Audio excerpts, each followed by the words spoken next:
Hey everyone, this is Mike and welcome to my introduction guide to Dark Knight. In today's video I'll go over everything that you need to know to play the job at level 90. Let's get started with our basic combos. For single target we only have one combo, of which the second hit will regenerate mana for us, and that will be very important later. And the third hit will also grant us 20 blood gauge. Now a lot of our skills are going to be regenerating mana, so that's something that you'll see come back quite often. For AoE, we have a 1-2 combo, of which the second hit will regenerate mana as well as grant us 20 blood gauge. And I'm just going to fill it up so I can also show you what our blood gauge will do for us. Now, as you can see, we have 2 gauges. Well, technically 3, I guess, because we also have this tiny diamond. But the bottom gauge is our blood gauge, which we get by using our combos as well as blood weapon, but we'll talk about that in just a second. The top gauge is for our damage buff, and this one is why we want to be regenerating mana all the time, because we have 3 abilities that use our mana, and 2 of them will fill this gauge. We have Edge of Shadow for single target, and we have Flood of Shadow for AoE, and then as you can see they grant us 30 seconds on our Darkside gauge, and this increases our damage by 10%. Now these skills do use mana, 3000 to be exact, so that is why it's very nice that all of our combos and some other of our off-global cooldowns will also be regenerating mana for us. So for our blood gauge, we get to spend this on 3 different abilities. We have for single target Blood Spiller, this is a GCD. For AoE we have Quietus, also a GCD, and then I'm gonna quickly get my gauge back because we also have an off-global cooldown to spend 50 blood gauge on, which is going to be our Living Shadow. Now Living Shadow is an off-global cooldown that is on a 2-minute recast timer, so quite a long time. Here he comes. And you use this as a normal off-global cooldown, and then your Living Shadow will just do his own thing. There's no controlling him, so you can't also like make him go away like you can with Machinist whenever you want to. You just summon him, he does his rotation, and then he will go away at the end of the duration. So you do want to make sure that you summon him when the boss is targetable, because otherwise, well, you're just going to be wasting a lot of time and he'll just stand around doing nothing.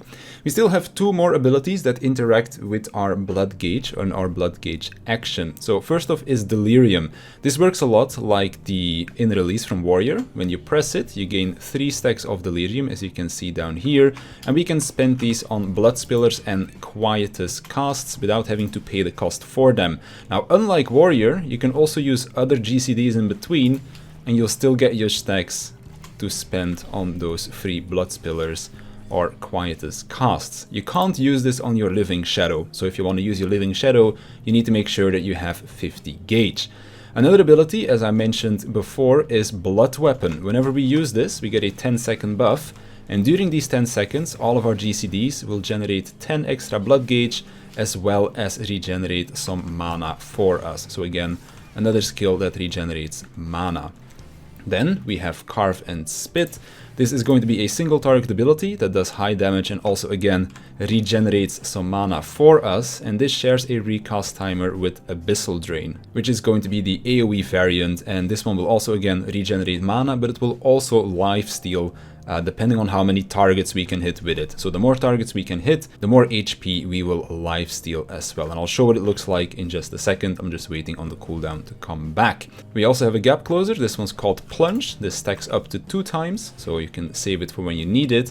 And unlike the other tanks, whenever we use our ranged attack, it will also be lowering the cooldown on our Plunge by 5 seconds. But this is something that won't really come in useful all too often, because usually you don't use your ranged attack that often.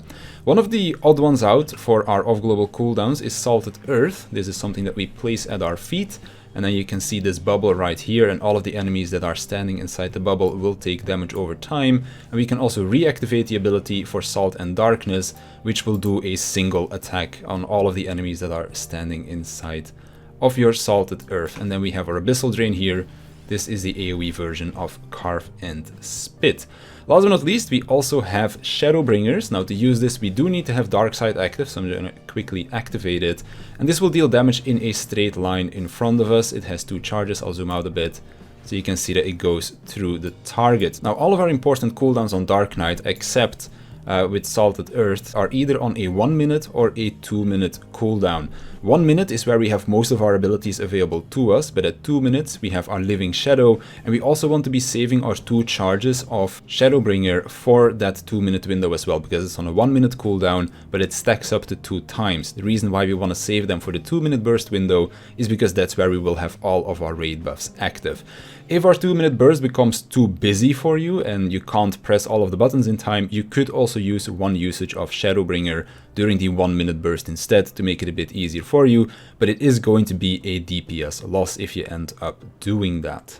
So the gameplay goes as follows. We always want to make sure that we use our Edge of Shadows whenever we can, because we don't want to be sitting on maximum mana.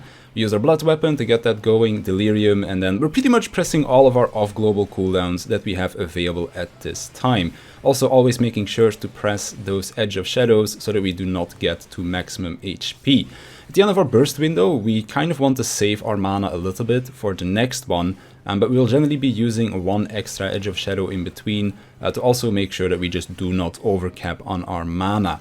If you're not quite sure when the tank busters are going to be happening in the fight either, you could always save an extra of 3000 mana just to make sure that you can also use your defensive mitigation, which we'll talk about later. So we're just building up again, building up gauge, building up mana, going into our second burst window, which is going to be the 1 minute.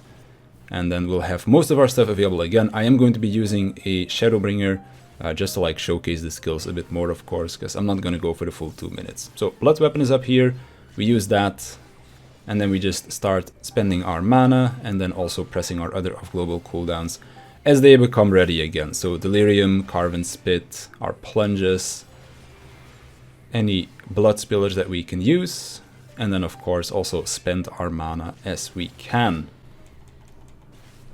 And then we just continue onward into our 2-minute burst window. I ended up using a Shadowbringer here, because that is something that you can do, but of course it is better to save it for the 2-minute burst window. So that's kind of what the gameplay of Dark Knight will look like.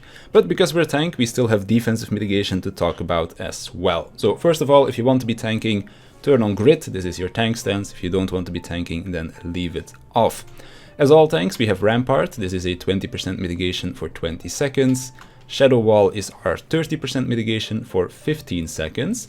Unique to Dark Knight is Dark Mind. This will increase our magical damage mitigation by 20% for 10 seconds. So it's a very potent cooldown. It's also on a very short cooldown of 60 seconds, but it only works against magical damage. So that is one thing that holds it back a little bit. For our party, we have Dark Missionary. This will decrease the party's magical damage taken by 10% by 15 seconds. So it's exactly the same as Gunbreaker's mitigation. Oblation is going to be a single target mitigation that we can give to either ourselves or a party member, and this also stacks up to 2 times, so you can use it on both yourself and somebody else at the same time if you want to do that. And then we have the Blackest Night. This is our spammable mitigation, but this will also use mana, and is the same mana cost as we have on our Edge of Shadow and Flood of Shadow. Now, when we use this, we create a 25% shield of the target's HP, because we can give it to ourselves, but also to other people. And whenever the shield breaks, that is when we will get this little diamond on our job gauge to glow up. And whenever this is glowing, that means that we can get a free usage out of Edge of Shadow or Flood of Shadow. It's basically to refund your damage that you lose, because whenever we use a TBN, and it does not break, then that means that we just used 3000 mana on something that would normally be able to give us a 460 potency of global cooldown. So if it breaks, your damage becomes even again. If it doesn't break, then you're losing out on a fair amount of damage. So you only want to use TBN when you know that you can break it. Outside of that, we also still have our ultimate cooldown, which is Living Dead. This is arguably the worst tank involved in the game, because when you use it, you get 10 seconds of Living Dead. If you were to die during these 10 seconds, the buff transforms into Walking Dead, and then your healers have 10 seconds to heal you to maximum HP, because otherwise you are going to die. So if you have a White Mage, a Benediction will be able to save you quite easily. If you don't have a White Mage, your healers will have to pump some heals into you, because in my case, I will almost need to be healed for 80,000 HP.